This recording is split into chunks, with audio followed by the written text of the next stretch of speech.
The South African Human Rights Commission will conduct a two-day oversight visit to flood-hit areas like Ladysmith and Dundee in KwaZulu-Natal. It's also calling for rights to be respected while responding to the disasters, which have collectively claimed around 60 lives in the province over the past few weeks. Newly appointed South African Human Rights Commissioner Chris Nissen joins us for more. Chris, very good evening. Thanks for your time. And I'd like to congratulate you on your new appointment and possibly start with a conversation on what is your mandate in this office that you've been appointed to? Well, we've got 8 commissioners and with the whole staff in 9 provinces and so on. Our mandate stems from our act, which derives its basis from Chapter 2 of the Constitution that says we must monitor, promote and protect rights in this country. And that is what we've been doing, is to create a landscape in South Africa, a landscape of human rights culture on every level in terms of those threefold mandates. Now, you've got a site visit happening in a couple of days. What specific actions is the South African Human Rights Commission taking to monitor and address the impact of floods? Well, it's not the first time that the Commission has been involved with it. You will remember a few years ago, and even now this time around, our office in the KZN under the leadership of our provincial manager has been monitoring and engaging with the local authorities and making sure that, the necessary assistance are given to the affected communities. But at the same time, when we had a flood disaster committee since the last flood, when many people lost their lives, we have engaged with government because people lost their houses, they lost their lives, and we've been in it and say, how are you going to do to ensure that, that you can't stop a flood, but you can at least make preparation and have your disaster management and your disaster process in place so that you can avoid those kind of things. Even if a flood comes, at least you can minimize the impact of it. And so our office in the KZN has been involved, and we have ourselves been involved as the Commission with the KZN provincial government. So how does the SAHRC plan to engage with the relevant authorities following its monitoring activities? Obviously, you'd like to ensure speedy and appropriate response to the ongoing crisis situations caused by floods and adverse weather conditions. And I'd imagine some of your conversations have to be long-term because KZN has been suffering from floods over the last, 24 to 36 months. Exactly. And, one of the things is that, we all say about global climate, and I think this is a lot of legitimate grounds for that.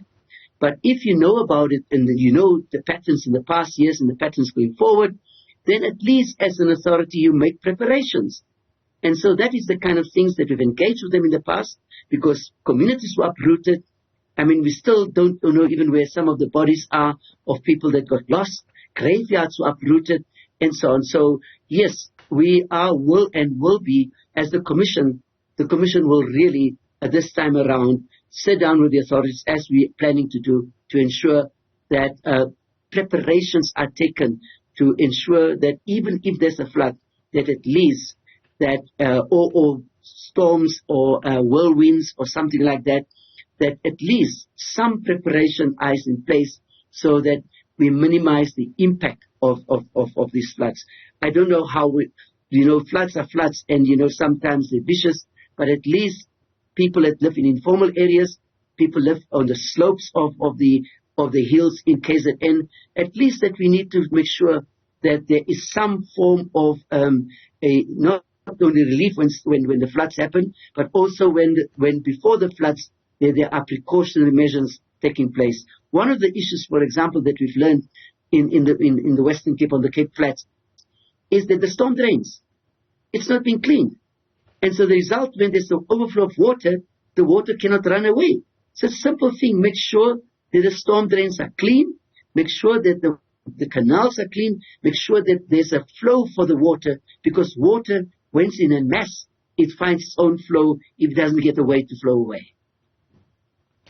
Now, Chris, one of the things that you're calling for in those conversations that you're going to have over the next 2 days, it's for human rights to be respected. Now, there's also the practical side of things. And in a report that my colleague Tando Mnyandu gave in Zwelisha outside Durban, kids are forced to walk to school, risk their lives because a bridge has been washed away, and they are using a tree stump or a tree that's fallen across a river to cross this. So what is the practical side to some of those rights, particularly when we look at children's education? Children have the right to education, but when these floods come in, what do they do? What are you advising?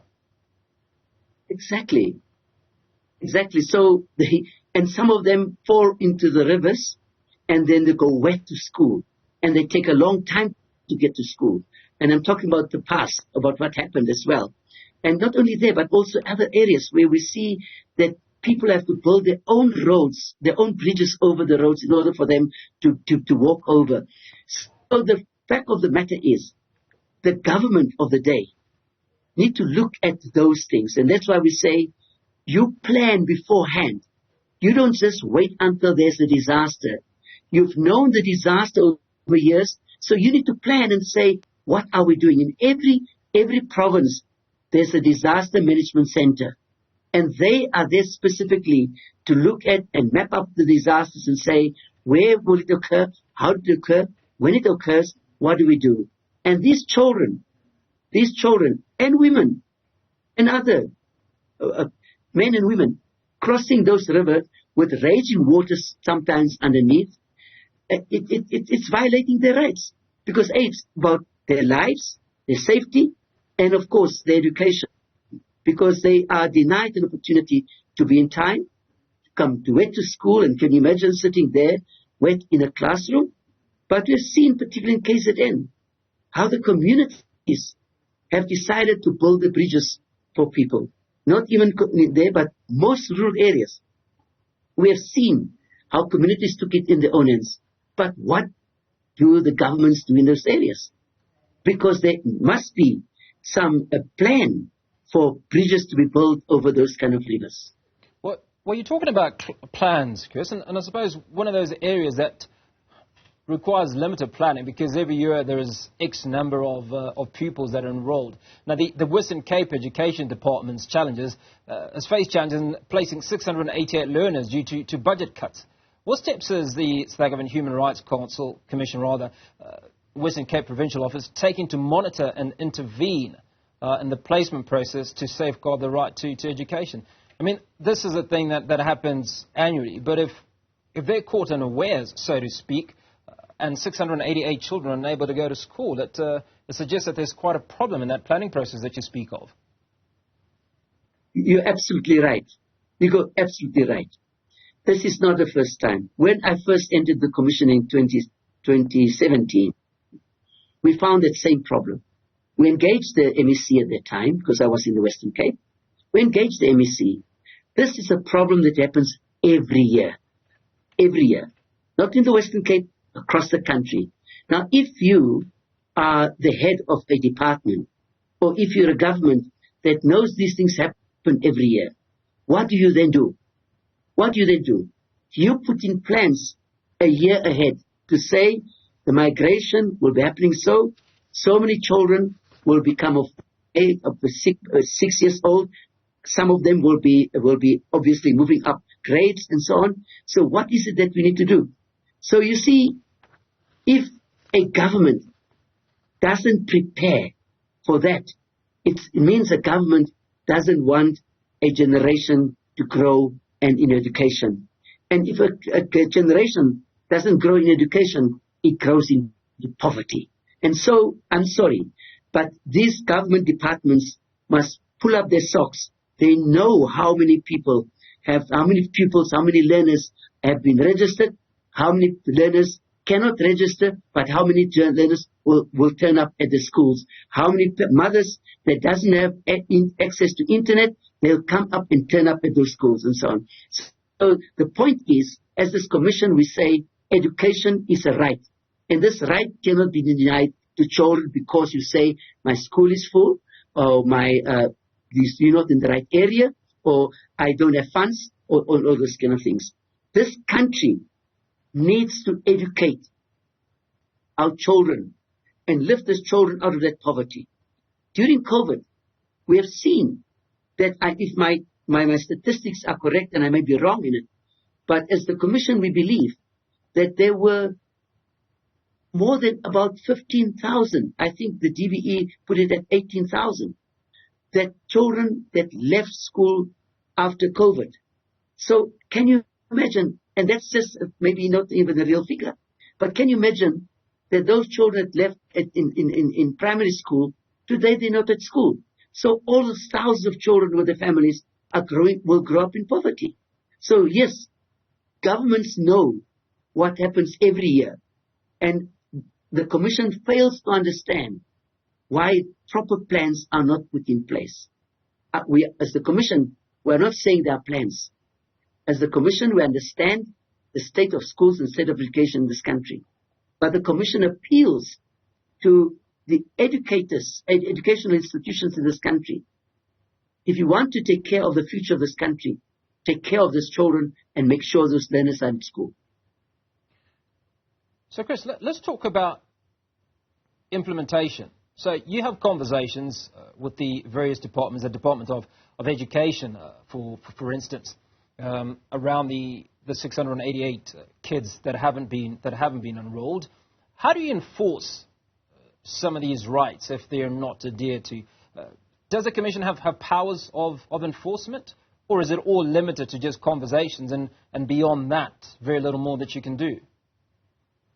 Well, the Western Cape Office are indeed engaged in those conversations. And I must say that it's not about conversations. It is about using the powers of the Commission.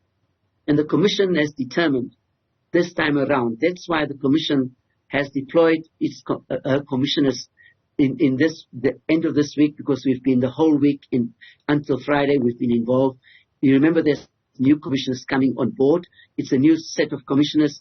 So we went through education induction program and a strategy. But next week, because a lot of these problems within the schools and around the country is not going to be resolved. This normally gets resolved by the end of January. So most of our commissioners will be in every province and will speak and seek to speak to every MEC, to sit down with them, to seek them and ask for an audience with them and tell them that the Commission, the right of a child to education must be respected. And of course, the Commission has got the powers to enforce the right of the child at school. The Constitution is very clear about it. Commissioner Chris Nissen, appreciate your time. The newly appointed South African Human Rights Commissioner, walking us through the two-day oversight visit that will be carried out in Ladysmith and Dundee in KwaZulu-Natal.